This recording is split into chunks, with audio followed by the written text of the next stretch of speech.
Salam ya Cacam. Selamat siang bro, yang inspiratif lagi membanggakan.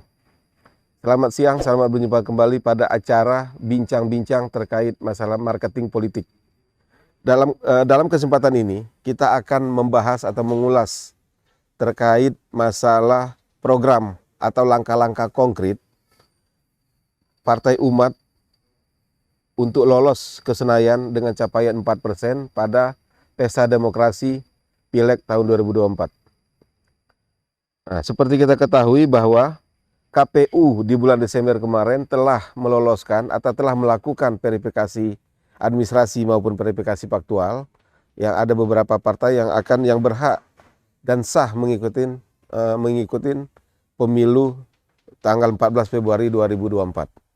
Di mana salah satu partai itu yaitu partai baru lahir yang dilahirkan oleh tokoh politik kita, yaitu Bapak Profesor Amin Rais dan beberapa teman-teman melahirkan partai baru ini, yaitu Partai Umat.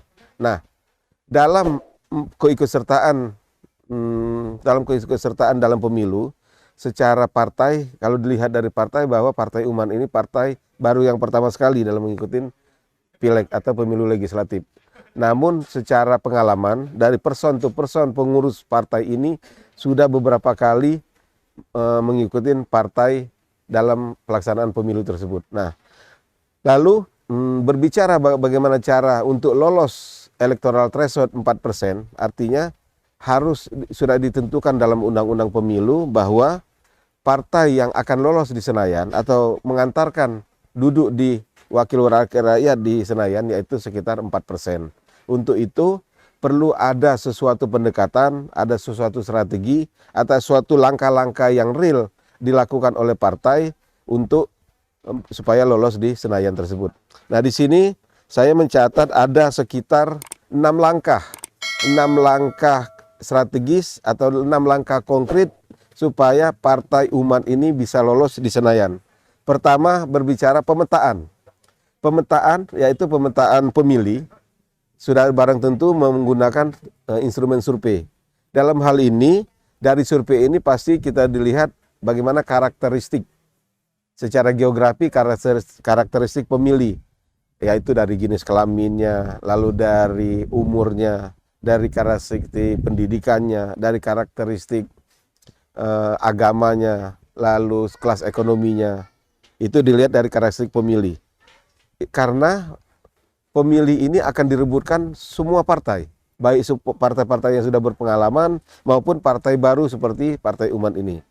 Lalu karakteristik yaitu berdasarkan geografi. Nah, geografi ini berdasarkan wilayah, artinya dipilah lagi. Wilayah barat yaitu termasuklah Pulau Jawa dan Pulau Sumatera. Lah itu sekitar 62%-an, sekitar 80%, artinya pemilih yang ada di Pulau Jawa ini kan sekitar 60-62%. Pemilih yang ada di Sumatera itu sekitar 22-23%. Lalu ada pemilih yang ada di Pulau Bali, Nusa Tenggara Barat dan Timur itu sekitar 6-7%. Pemilih yang ada di Pulau Sulawesi itu kisarannya 7-8%. Di Kalimantan itu kisarannya antara 5-6%. Begitu juga pemilih yang ada di Pulau Maluku maupun Papua itu sekitar 4%. Nah, artinya pemetaan ini harus rigid, harus benar, sehingga strategi apa yang dilakukan itu tepat sasaran. Karena distribusi dapil-dapil calon ini terdistribusi sekitar 80-an dapil, yang itu berdasarkan pemilu tahun 2019. Namun 2024 ini pasti bertambah. Contoh, Papua itu akan menambah dapil. Yang tadinya satu dapil, sekarang ada yang namanya penambahan 4 provinsi. Jadi di Papua itu sekarang ada 6 provinsi. Jadi artinya dapil pun bertambah, baik itu dapil untuk DPR RI, dapil provinsi maupun dapil kabupaten kota. Itu langkah pertama. Oke. Langkah strategis kedua yaitu membuat infrastruktur. Artinya membuat infrastruktur mulai dari level provinsi, level kabupaten kota, turunannya level setelah kabupaten kota turun ke kecamatan, setelah ke kecamatan turun ke desa, RW, RT, sampai ke level TPS. Artinya ini secara seksama harus membentuk tim yang handal, sehingga target-target yang yang sudah ditetapkan itu bisa tercapai. Artinya tim infrastruktur ini bekerja dengan tim relawannya, dan sudah barang tentu akan dipimpin atau dituntun oleh tim-tim yang berpengalaman dan handal. Nah, ketiga yaitu melakukan strategi kampanye. Setelah didapatkan data dari survei, inilah data-data yang akan dianalisa dan akan dilakukan sebuah kampanye atau strategi branding, baik itu branding melalui partai dan branding melalui untuk figur. Nah, branding ini atau strategi kampanye ini pasti pertama melalui media luar ruang. Media luar ruang itu kan seperti kita ketahui, seperti misalnya baliho, lalu spanduk, brosur, banner, dan lain sebagainya. Kedua, melalui medsos. Nah, medsos eranya sekarang yaitu melalui medsos. Karena milenial, kelompok milenial, selalu keduanya kelompok Gen Z, Gen Y, itu sudah akrab dengan medsos. Seperti kita ketahui bahwa umur 17 sampai 24 itu sekitar 24 sampai 26% akrab dengan media sosial. Begitu juga umur antara 25 sampai 34 sekitar 22 sampai 23% juga akrab atau familiar dengan medsos. Nah, di atas sedikit antara 45 sampai 50 itu ada sekitar 5%-an masyarakat yang memang akrab dengan medsos ini. Karena apa? Karena mereka mau tidak mau harus mengikuti dunia medsos karena untuk mencari informasi, lalu strategi bisnis dan sebagainya. Jadi ada 4%. Lalu di atas 50%, di atas umur 50 sampai 60-an itu sekitar 2 sampai 4%. Artinya partai atau figur caleg untuk memenangkan pertarungan ini harus bertarung di dunia medsos. Medsos ini misalnya TikTok, lalu snack video, lalu Facebook.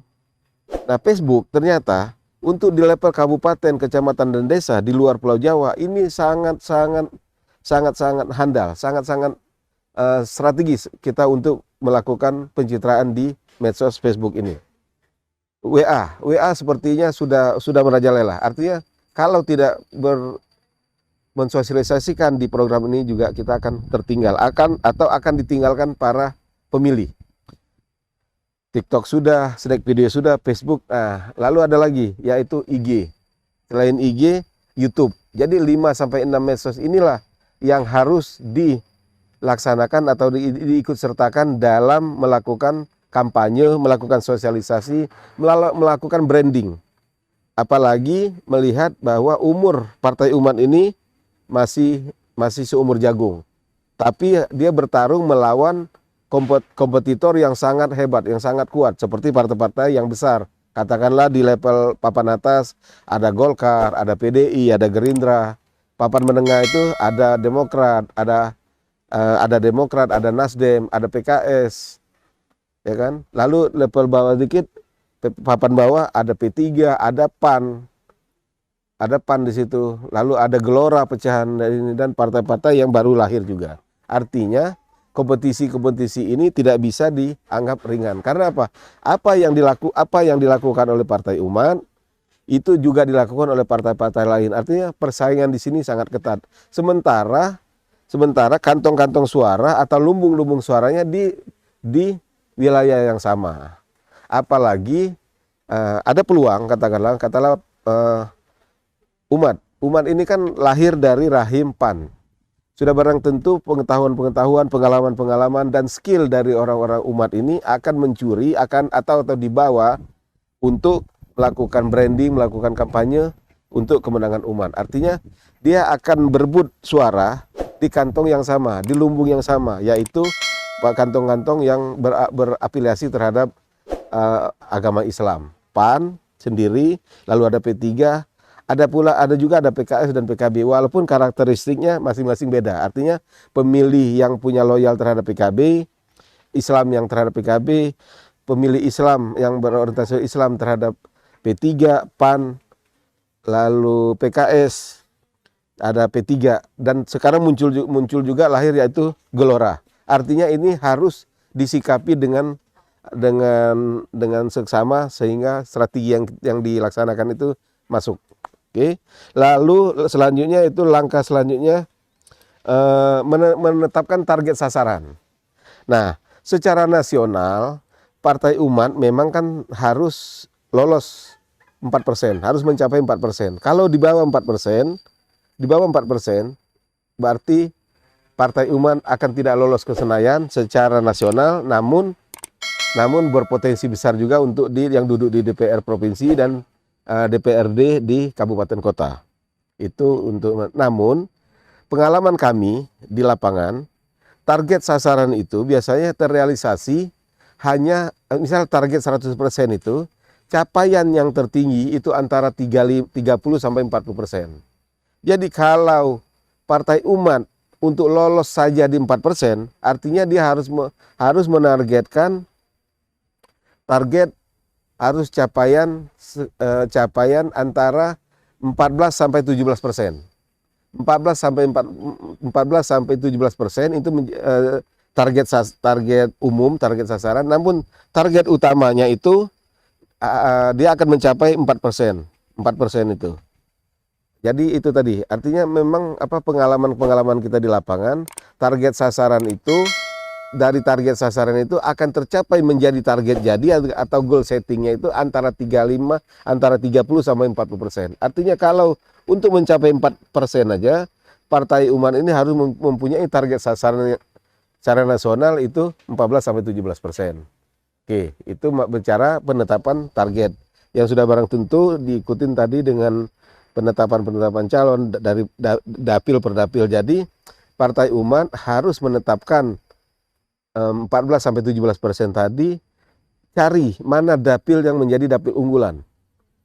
Dapil unggulan itu ciri-cirinya kita harus menciptakan pemilih loyal di dapil tersebut.